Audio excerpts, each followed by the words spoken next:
Part 3, Chapter 3. A Romance Ended, Section 3.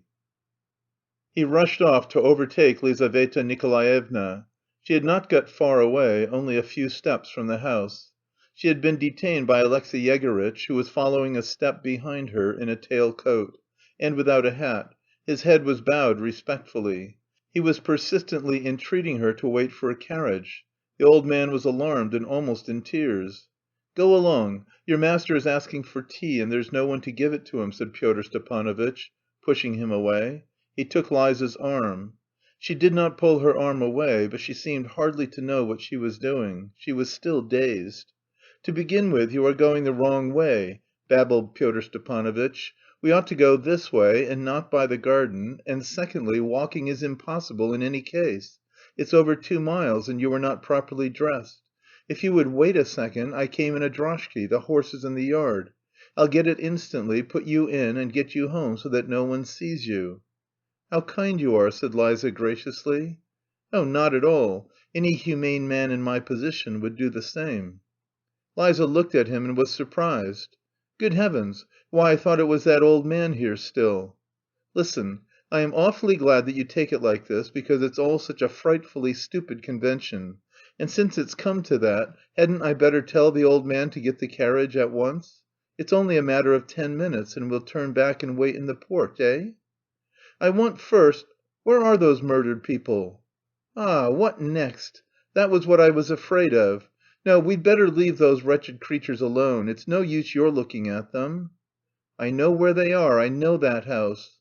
"Well, what if you do know it? Come, it's raining, and there's a fog. A nice job this sacred duty I've taken upon myself. Listen, Lizaveta Nikolaevna, it's one of two alternatives. Either you come with me in the droshky, in that case wait here and don't take another step, for if we go another 20 steps we must be seen by Mavriky Nikolaevitch." "Mavriky Nikolaevitch? Where? Where?" "Well, if you want to go with him, I'll take you a little farther, if you like, and show you where he sits, but I don't care to go up to him just now. No, thank you." "He is waiting for me? Good God!"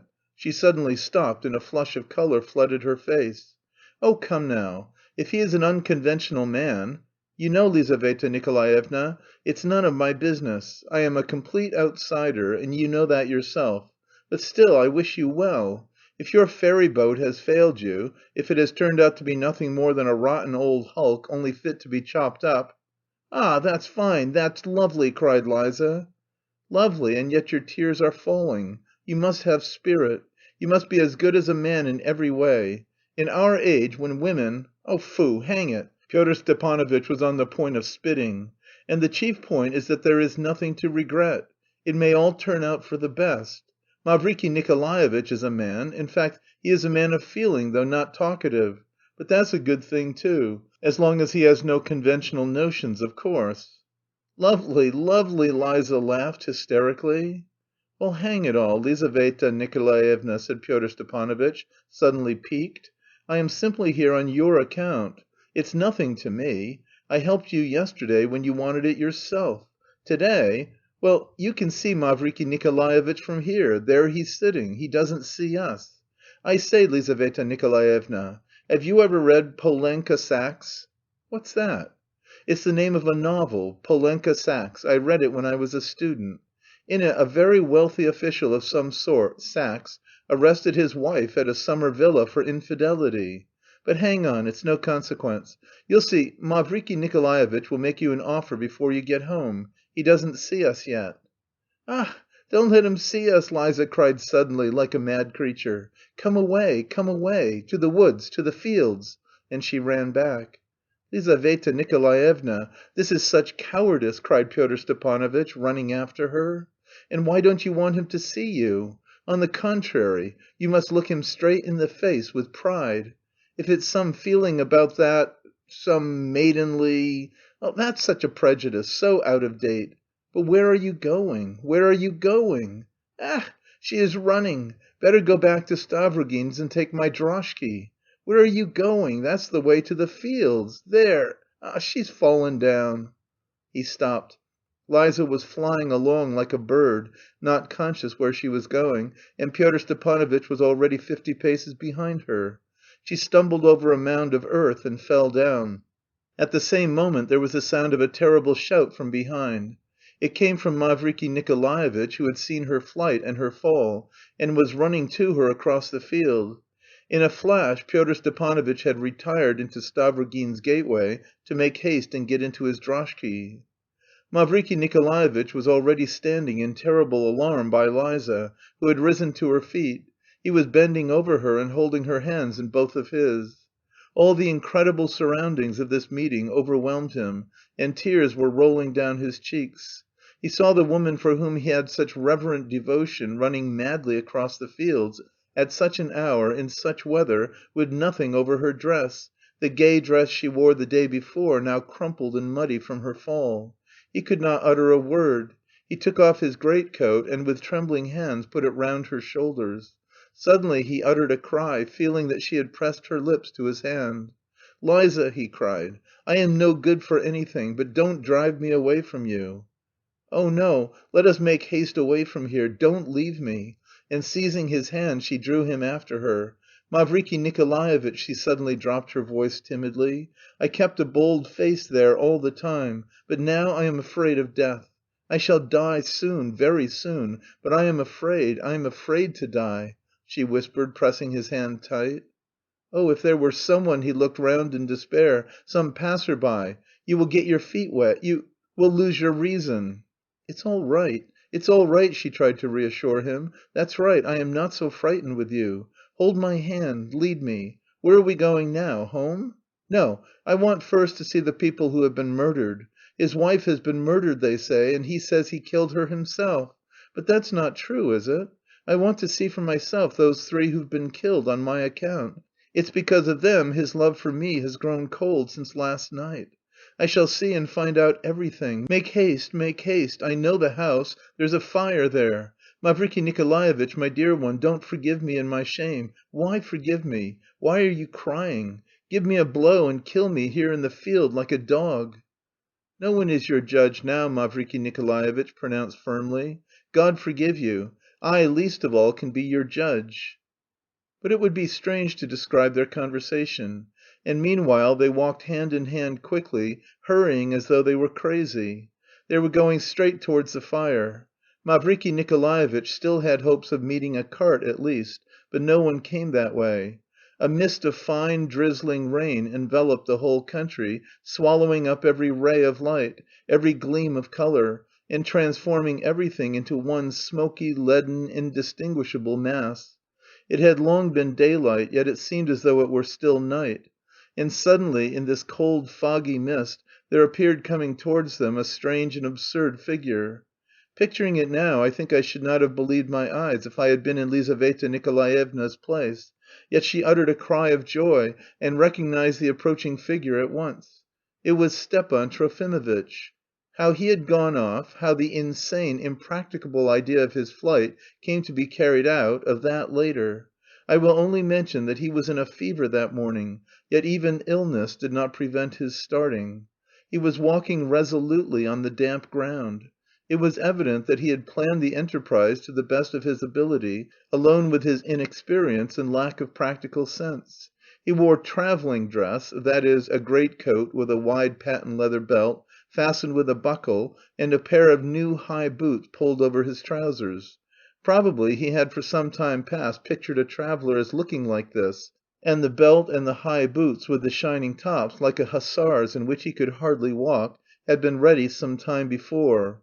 A broad-brimmed hat, a knitted scarf, twisted close round his neck, a stick in his right hand, and an exceedingly small but extremely tightly packed bag in his left, completed his get-up. He had besides, in the same right hand, an open umbrella. These three objects, the umbrella, the stick, and the bag, had been very awkward to carry for the first mile, and had begun to be heavy by the second. "Can it really be you?" cried Liza, looking at him with distressed wonder, after her first rush of instinctive gladness. "Lise!" cried Stepan Trofimovitch, rushing to her almost in delirium too. "Chère, chère, can you be out too, in such a fog? You see the glow of fire. Vous êtes malheureuse, n'est ce pas? I see, I see. Don't tell me, but don't question me either. Nous sommes tous malheureux, mais il faut le pardonner tout. Pardonnons, Lise, and let us be free forever. To be quit of the world and be completely free. Il faut pardonner, pardonner et pardonner. But why are you kneeling down? Because, taking leave of the world, I want to take leave of all my past in your person. He wept and raised both her hands to his tear-stained eyes. I kneel to all that was beautiful in my life. I kiss and give thanks. Now I've torn myself in half, left behind a mad visionary who dreamed of soaring to the sky.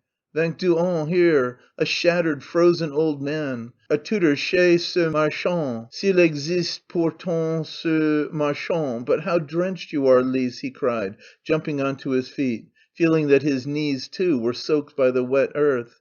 "And how is it possible? You are in such a dress, and on foot, and in these fields. You are crying. Vous êtes malheureuse. Bah, I did hear something, but where have you come from now?" He asked hurried questions with an uneasy air, looking in extreme bewilderment at Mavriky Nikolaevitch. "Mais savez-vous l'heure qu'il est? Stepan Trofimovitch, have you heard anything about the people who've been murdered? Is it true? Is it true?" "These people, I saw the glow of their work all night. They were bound to end in this." His eyes flashed again. "I am fleeing away from madness, from a delirious dream. I am fleeing away to seek for Russia. Existe-t-elle la Russie? Bah! C'est vous, cher capitaine. I've never doubted that I should meet you somewhere on some high adventure. But take my umbrella and... Why must you be on foot? For God's sake, do at least take my umbrella, for I shall hire a carriage somewhere in any case. I am on foot because Nastasya, would have shouted for the benefit of the whole street if she'd found out I was going away. So I slipped away as far as possible incognito. I don't know, in the Voice they write of there being brigands everywhere, but I thought surely I shouldn't meet a brigand the moment I came out on the road. Chère Lise, I thought you said something of someone's being murdered. Oh mon Dieu, you are ill!" Come along," cried Liza, almost in hysterics, drawing Mavriky Nikolaevitch after her again. "Wait a minute, Stepan Trofimovitch." She came back suddenly to him. "Stay, poor darling, let me sign you with the cross. Perhaps it would be better to put you under control, but I'd rather make the sign of the cross over you. You, too, pray for poor Liza. Just a little, don't bother too much about it. Mavriky Nikolaevitch, give that baby back his umbrella. You must give it to him. That's right. Come, let us go, let us go." They reached the fatal house at the very moment when the huge crowd which had gathered round it had already heard a good deal of Stavrogin and of how much it was to his interest to murder his wife. Yet, I repeat, the immense majority went on listening without moving or uttering a word. The only people who were excited were bawling drunkards and excitable individuals of the same sort as the gesticulatory cabinet maker. Every one knew the latter as a man really of mild disposition, but he was liable on occasion to get excited and to fly off at a tangent if anything struck him in a certain way. I did not see Liza and Mavriky Nikolaevitch arrive. Petrified with amazement, I first noticed Liza some distance away in the crowd, and I did not at once catch sight of Mavriky Nikolaevitch. I fancy there was a moment when he fell 2 or 3 steps behind her or was pressed back by the crush. Liza, forcing her way through the crowd, seeing and noticing nothing round her, like one in a delirium, like a patient escaped from a hospital, attracted attention only too quickly, of course. There arose a hubbub of loud talking and at last sudden shouts. Some one bawled out, "It's Stavrogin's woman!" And on the other side, "It's not enough to murder them, she wants to look at them." All at once I saw an arm raised above her head from behind and suddenly brought down upon it. Liza fell to the ground. We heard a fearful scream from Mavriky Nikolaevitch as he dashed to her assistance and struck with all his strength the man who stood between him and Liza. But at that instant the same cabinet maker seized him with both arms from behind. For some minutes nothing could be distinguished in the scrimmage that followed. I believe Liza got up, but was knocked down by another blow. Suddenly the crowd parted and a small space was left empty round Liza's prostrate figure, and Mavriky Nikolaevitch, frantic with grief and covered with blood, was standing over her, screaming, weeping, and wringing his hands. I don't remember exactly what followed after. I only remember that they began to carry Liza away. I ran after her. She was still alive and perhaps still conscious. The cabinet maker and 3 other men in the crowd were seized.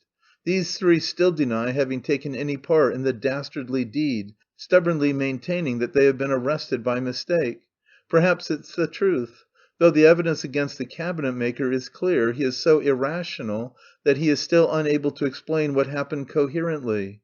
I, too, as a spectator, though at some distance, had to give evidence at the inquest. I declared that it had all happened entirely accidentally through the action of men perhaps moved by ill feeling, yet scarcely conscious of what they were doing, drunk and irresponsible. I am of that opinion to this day. End of Part 3, Chapter 3